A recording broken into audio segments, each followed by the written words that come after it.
मैं तो एक चीज बोल सकता हूं कि पिछले 4-5 महीनों से किसान की मांग पे आंदोलन बचा है।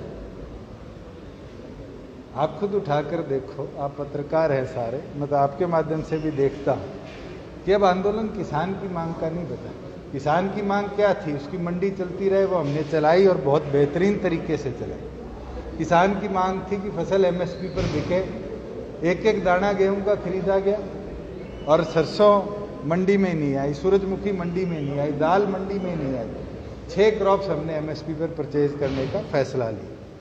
किसान की तीसरी मांग थी कि उसकी जमीन को हथियाया न जाए। अब तक प्रदेश में एक ऐसा केस हमें सुनने को नहीं मिला। अब तो आंदोलन ये रह गया कि कैसे सरकार का विरोध किया जाए, जेजेपी और बीजेपी का विरोध किया जाए। और मुझे लगता है अब इस आंदोलन का फेस वो किसान संगठन नहीं बचे, अब इनका फेस कहीं ना कहीं राजनीतिक लोग बन चुके हैं, जो आगे कोई जिला परिषद लड़ना चाहता है, कोई सरपंची लड़ना चाहता है, या कोई अपनी पार्टी बनाना चाहता है, या कोई किसी पार्टी का सपोर्ट करना चाहता है, वो बनकर रह गया। किसानी का मैं भी समर्थन करता हूँ, मैं भी किसान हूँ, और इसीलिए मजबूती के साथ मैं पहले दिन कहता था एमएसपी खत्म नहीं होगी, एमएसपी चालू रहेगी। और मैं तो आज भी कहता हूँ, आज अगर जीरी का भाव 60 रुपये बढ़ा है, एमएसपी 62 रुपये, तो उसका लाभ किसको मिलेगा? 400 करोड़ रुपए एडिशनल अगर हरियाणा के खाते में आएगा प्रोक्योरमेंट में, तो उसका फायदा किसान को मिलेगा, और किसान को यही फायदा देना हमारा लक्ष्य है। और जब तक हम सत्ता में हैं, किसान को इसी तरह का फायदा हम देते रहेंगे। कल हरियाणा के उप मुख्यमंत्री ने एक अजीबोगरीब बयान दिया। आज उस बयान के ऊपर हम अपनी प्रतिक्रिया देंगे। टिकरी बॉर्डर पे बोल रहे दुष्यंत चौटाला ने कहा कि वे बॉर्डर पे आज के दिन किसान आंदोलन में वही लोग बैठे हैं जो कि जिला परिषद, सरपंच का या ब्लॉक का चुनाव लड़ना चाहें। तो मैं उन्हें यो बताना चाहूं, काल का बालक है वो।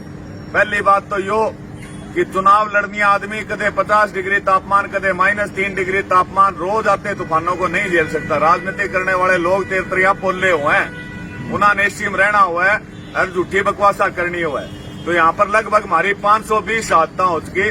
तारा इतना डोलनी कि तुम उन शहादत पर उन लोगों के घर जाओ, उसके बाद इतनी बकवास बयानबाजी करने का भी तारा हक को नहीं। दूसरी बात रही, जो तारा घमंड हो रहा है कि भाई हम जिला परिषद और सरपंची के चुनाव कराएंगे, लोग हम फूट पड़ेगी।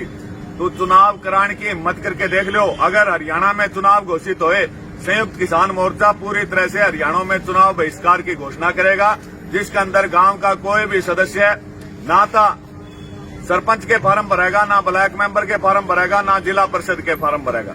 और दूसरा, तुमने क्या भाई ये राजनीति कर रहे हैं, जो राजनीति करने का लाइसेंस तारे परिवार ने ले रखा है।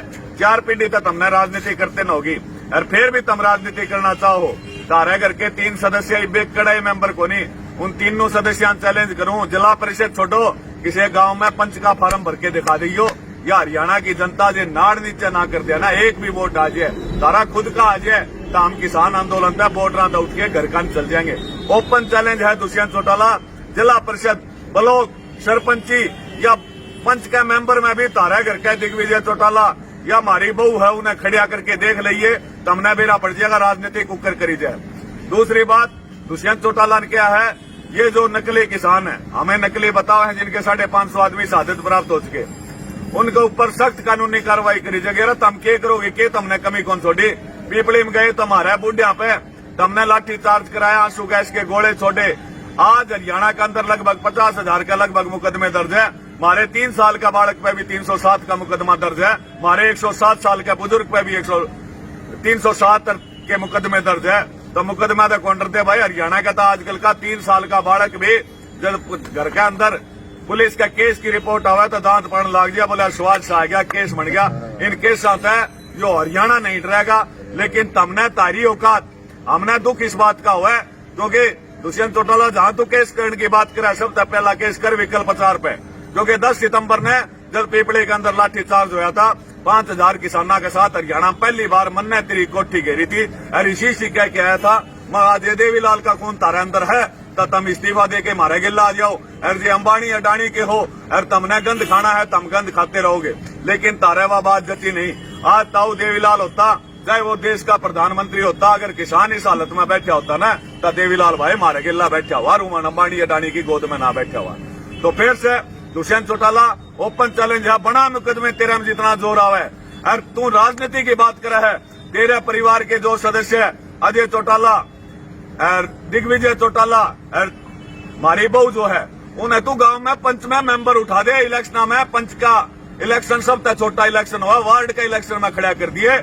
ये एक भी वोट आ जाए ना, तो ये किसान दिल्ली तक उठ के अपने गाँव कान चल जाएंगे। और आगे तक अगर किसान का समर्थन नहीं कर सकते, अरे कम से कम शर्म करो। चौधरी देवीलाल का परिवार तक हमने जन्म लिया, इसी बेकार बातें करना, किसानों के ऊपर कटाक्ष करना। बोले हमने एमएसपी दे दी, के मेरा तन एमएसपी का कौन सी एमएसपी दे दी? बक्का का रेट जो है 1950 रुपये बकन लाग रहा, 800 रुपया बाजरा। अब तो गेहूं एमएसपी पे बिका देना, मेरे दौर पड़ी है, रोज तक में किसान ढेरी लाए बैठे हैं। तो किसान जो है, और दूसरी बात तेरा बैम कानूनी कार्रवाई का, तन्ने 6 महीने हो गए अपना सरसा घर में नहीं घुस सकिया, हिसार में तन घुसने की कोशिश करी, हजारों की संख्या में किसानों ने विरोध कराया। तो छोड़ सरकार की, तो छोड़ सारी बातों की, तो सरसा में अपने घर के अंदर आके कोई प्रोग्राम कर दे, हिसार में करके दिखा दे।